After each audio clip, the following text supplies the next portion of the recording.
चित्तौड़गढ़ में 26वां कारगिल विजय दिवस मनाया गया। पूर्व सैनिकों ने शहीद स्मारक पर पुष्पांजलि देकर सैनिकों को याद किया तथा देशभक्ति के गायन प्रस्तुत किए गए।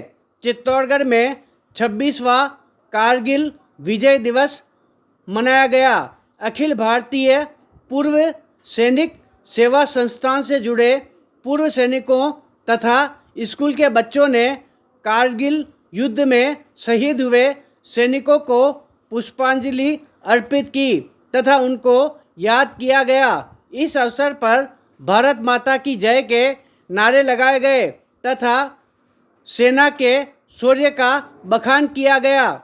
नोबल इंटरनेशनल स्कूल के बच्चों ने ए मेरे वतन के लोगों जरा आँख में भर लो पानी, जो शहीद हुए हैं उनकी याद करो कुर्बानी गान प्रस्तुत किया। इस अवसर पर कारगिल युद्ध के समय जिन्होंने इस विजय युद्ध में शिरकत की थी वे भी मौजूद रहे। उन्होंने बताया कि कठिन युद्ध था, 527 हमारे जवान शहीद हुए। कठिन परिस्थितियों में यह युद्ध लड़ा गया। देश के सैनिकों ने हार नहीं मानी तथा आज विश्व भर में इस युद्ध की चर्चा होती है तथा देश के साथ ही सैनिकों में भी गर्व महसूस होता है। बलिदान देते हुए भी उन्होंने दुश्मन की सेना को छक्के छुड़ा दिए तथा विजय हासिल की। बहरहाल चित्तौड़गढ़ में भी कारगिल विजय दिवस मनाया गया।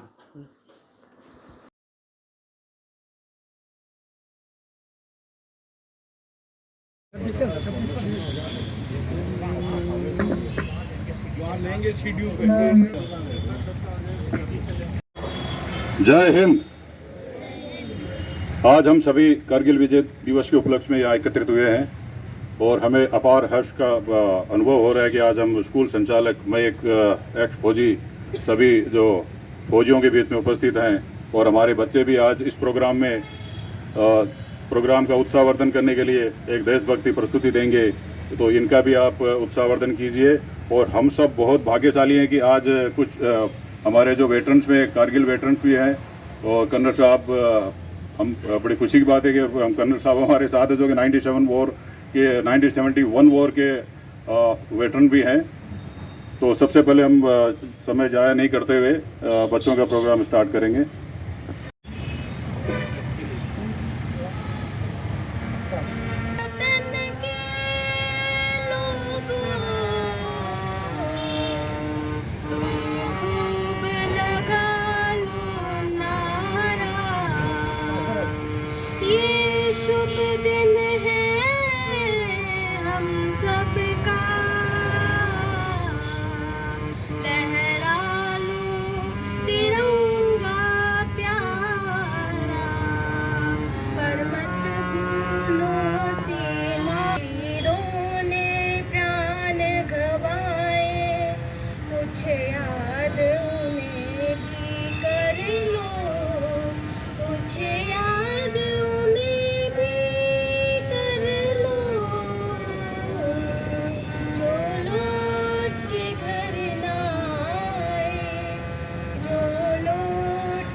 1999 में पाकिस्तान हमारी चौकियाँ जो कारगिल में थी वहाँ पर अपने एरिया में आके उन्होंने ऑक्यूपाई कर लिया, और वो ऐसा मुश्किल इलाका था जिसके ऊपर चढ़ना भी नामुमकिन था।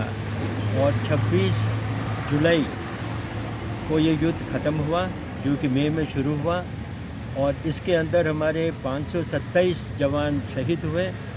इसमें वीरता के लिए 4 परमवीर चक्र मिले, 11 महावीर चक्र और 70 वीर चक्र और कई सारे सेना मेडल और दूसरे वाले जो गैलेंट्री अवार्ड है वो दिए गए।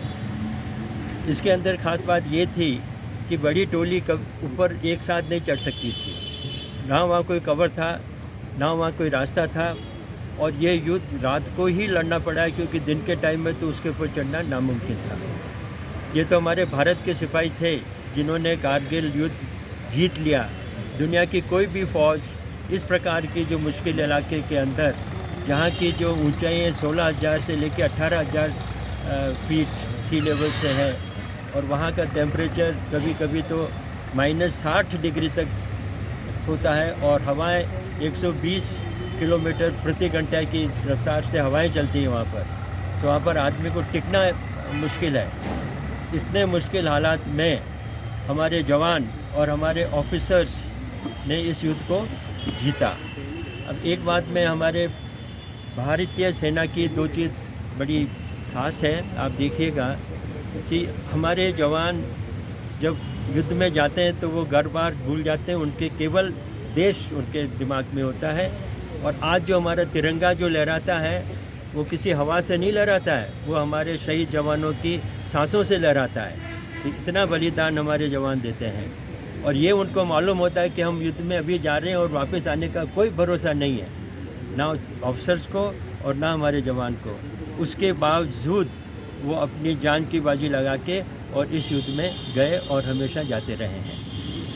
कारगिल दिवस के इस मौके पे मैं भारतीय सेना एवं समस्त भारतवासी को बहुत बहुत शुभकामनाएं देता हूँ। आज हम 26वां कारगिल दिवस मना रहे हैं। मुझे यह बताने में गर्व महसूस होता है कि इस विश्व प्रसिद्ध युद्ध में मैंने शारीरिक रूप से हिस्सा लिया, और दुश्मन की 3 चौकियों पर मेरी कंपनी के साथ, मेरी बटालियन के साथ हमला करके हमने उस पर फतह हासिल की। बहुत गर्व होता है, बहुत गर्व से छाती चौड़ी हो जाती है यह कहते हुए कि ये हमारे भारतीय सैनिक हैं जो इस ऐसी विषम स्थिति में भी इस प्रकार से साहसपूर्व कार्य करते हुए दुश्मन के दांत खट्टे करने की क्षमता रखते हैं। भारत माता की, भारत माता की। कानून के तहत वो इजाजत मांगने की बात कर रहे हैं, लेकिन ये भी उन्हें मालूम है कि वो किस तरह